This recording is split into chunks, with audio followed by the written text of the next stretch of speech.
ஓம் சாந்தி. 25/9/2025 காலை முரளி.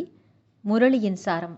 பாபா சொல்றார், இனிமையான குழந்தைகளே, இந்த நாடகத்தின் விளையாட்டு மிகச்சரியாக நடந்து கொண்டிருக்கிறது. யாருடைய எந்த பாகம் எந்த கணத்தில் நடக்க வேண்டுமோ அதுவே மீண்டும் திரும்ப நடந்து கொண்டிருக்கிறது. இந்த விஷயத்தை சரியான முறையில் புரிந்து கொள்ள வேண்டும். கேள்வி: குழந்தைகளாகிய உங்களுடைய தாக்கம் எப்பொழுது வெளிப்படும்? இதுவரை எந்த ஒரு சக்தியின் குறைவு உள்ளது? பதில்: யோகத்தில் வலுவான நிலை ஏற்பட்டு விடும்பொழுது உங்களுடைய செல்வாக்கு வெளிப்படும். இப்பொழுது அந்த கூர்மை இல்லை. நினைவின் மூலம்தான் சக்தி கிடைக்கிறது. ஞானம் என்ற வாளிலே நினைவின் கூர்மை இருக்க வேண்டும்.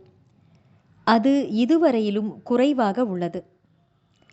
தன்னை ஆத்மா என்று உணர்ந்து தந்தையை நினைவு செய்து கொண்டே இருந்தீர்கள் என்றால் உங்கள் படகு கரையேறிவிடும். இது ஒரு நொடிக்கான விஷயம் ஆகும். ஓம் சாந்தி. ஆன்மீக குழந்தைகளுக்கு ஆன்மீக தந்தை வந்து புரிய வைக்கின்றார். ஆன்மீக தந்தை என்று ஒருவரைத்தான் அழைக்கப்படுகிறது. மற்ற எல்லோருமே ஆத்மாக்கள் ஆவார்கள். அவரே பரமாத்மா என்று அழைக்கப்படுகிறார். நான் கூட ஆத்மாதான் என்று தந்தை கூறுகிறார். ஆனால் நான் பரம ஆத்மா, சுப்ரீம் ஆத்மா ஆவேன். நான் தான் பதீத பாவனன் மற்றும் ஞானக்கடலாக இருக்கின்றேன். நான் குழந்தைகளை உலகத்திற்கு அதிபதியாக ஆக்குவதற்காகத்தான் பாரதத்தில் வருகின்றேன் என்று தந்தை கூறுகிறார். நீங்கள்தான் அதிபதியாக இருந்தீர்கள் அல்லவா? இப்பொழுது நினைவுக்கு வந்துவிட்டது. குழந்தைகளுக்கு தந்தை நினைவூட்டுகின்றார், நீங்கள் முதலில் சத்யுகத்தில் வந்தீர்கள். பிறகு பாகத்தை நடித்து 84 பிறவிகளை அனுபவித்து இப்பொழுது கடைசியில் வந்துவிட்டீர்கள். நீங்கள் உங்களை ஆத்மா என்று உணருங்கள். ஆத்மா அழிவற்றது, சரீரம் அழியக்கூடியது. ஆத்மாதான் தேகத்தில் இருந்து ஆத்மாக்களுடன் பேசுகிறது. ஆத்ம உணர்வுள்ளவராக இருப்பதில்லை என்றால் நிச்சயம் தேக அபிமானம் உள்ளது. நான் ஆத்மா என்பதை எல்லோரும் மறந்து விட்டார்கள். பாவ ஆத்மா, புண்ணிய ஆத்மா, மகான் ஆத்மா என்று கூறவும் செய்கிறார்கள். அவர்கள் பரமாத்மாவாக ஆக முடியாது. யாருமே தங்களை சிவன் என்று கூற முடியாது. சரீரங்களுக்கு சிவன் என்ற பெயர் நிறைய பேருக்கு உள்ளது. ஆத்மா சரீரத்தில் பிரவேசிக்கும் பொழுது பெயரிடப்படுகிறது. ஏனெனில் சரீரத்தினால்தான் பாகம் ஏற்று நடிக்க வேண்டியுள்ளது. எனவே மனிதர்கள் பிறகு சரீர உணர்வில் வந்து விடுகிறார்கள். நான் இன்னார் ஆவேன். இப்பொழுது ஆம், நான் ஆத்மா 84 பிறவிகளின் பாகத்தை நடித்தேன் என்று புரிந்து கொண்டுள்ளார்கள். இப்பொழுது நான் ஆத்மா என்று தெரிந்து கொண்டேன்.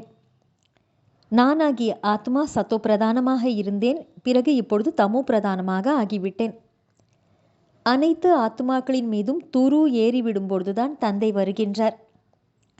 எப்படி தங்கத்தில் கலப்படம் ஏற்படுகிறதல்லவா? அதுபோல நீங்கள் முதலில் உண்மையான தங்கமாக இருந்தீர்கள். பிறகு வெள்ளி, செம்பு மற்றும் இரும்பு ஆகியவை படிந்து இப்பொழுது முற்றிலும் கருப்பாக ஆகிவிட்டீர்கள். இந்த விஷயத்தை வேறு யாருமே புரிய வைக்க முடியாது. ஆத்மாவில் எதுவுமே ஒட்டாது என்று எல்லோருமே கூறிவிடுகிறார்கள். துரு எப்படி படுகிறது என்பதையும் தந்தை குழந்தைகளுக்கு புரிய வைத்துள்ளார். நான் வருவதே பாரதத்தில்தான் என்று தந்தை கூறுகிறார். முற்றிலுமே தமோ பிரதானமாக ஆகிவிடும் பொழுது வருகின்றேன். மிகவும் சரியான நேரத்தில் பாபா வருகின்றார்.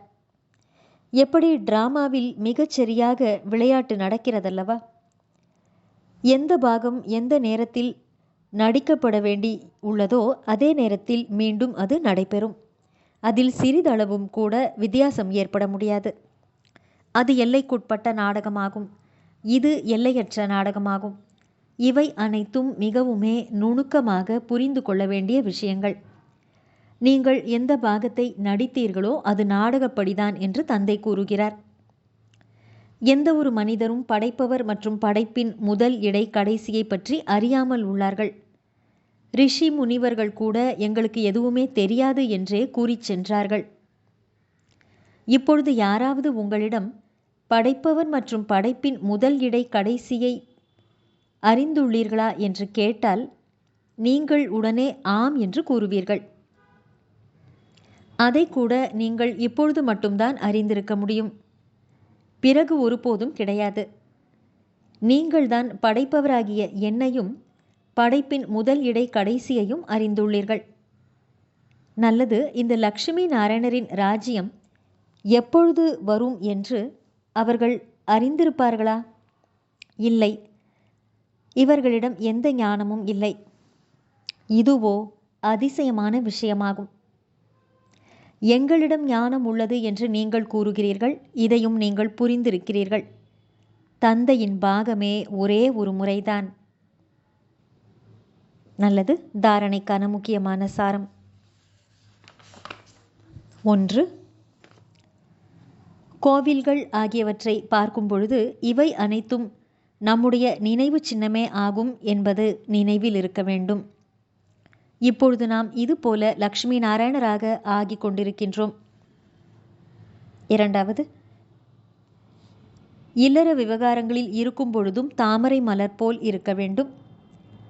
அன்னமும் கொக்கும் ஒன்றாக இருக்கிறீர்கள் என்றால் மிகுந்த யுக்தியுடன் நடந்து கொள்ள வேண்டும்.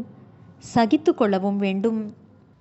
வரதானம்: ஒற்றுமை மற்றும் திருப்தி என்ற சான்றிதழ்கள் மூலம் சேவையில் சதா வெற்றி மூர்த்தி ஆகுக. விளக்கம்: சேவையில் வெற்றி மூர்த்தி ஆக வேண்டும் என்றால் 2 விஷயங்களை கவனத்தில் வைத்துக் கொள்ள வேண்டும். 1. சமஸ்காரங்களை இணைக்கும் ஒற்றுமை. மற்றொன்று, நீங்களும் எப்பொழுதும் திருப்தியாக இருங்கள், மற்றவர்களையும் திருப்திப்படுத்துங்கள். எப்போதும் ஒருவருக்கொருவர் அன்புடனும் உயர்ந்த மனப்பான்மையுடனும் இருங்கள். தொடர்பில் வரும்பொழுது இந்த 2 சான்றிதழ்களும் உங்களுக்கு கிடைத்துவிடும். அதாவது ஒற்றுமை மற்றும் திருப்தி என்ற சான்றிதழ்கள் பிறரிடமிருந்து கிடைத்துவிடும். அப்போது உங்கள் நடைமுறை வாழ்க்கை தந்தையின் முகத்தை வெளிப்படுத்தக்கூடிய கண்ணாடியாக ஆகிவிடும். அந்த கண்ணாடியில் தந்தை எப்படி இருக்கிறாரோ அப்படியே தெரிவார். ஸ்லோகன்: ஆத்ம நிலையில் நிலைத்திருந்து அநேக ஆத்மாக்களுக்கு உயிர் தானம் கொடுத்தால் ஆசீர்வாதங்கள் கிடைக்கும். நல்லது, இனிமையிலும் இனிமையான, வெகு காலம் கழித்து காணாமல் போய் மீண்டும் தேடி கண்டெடுக்கப்பட்டுள்ள செல்லமான குழந்தைகளுக்கு தாயும் தந்தையுமான பாப்தாதாவின் அன்பான நினைவுகள் மற்றும் காலை வணக்கம்.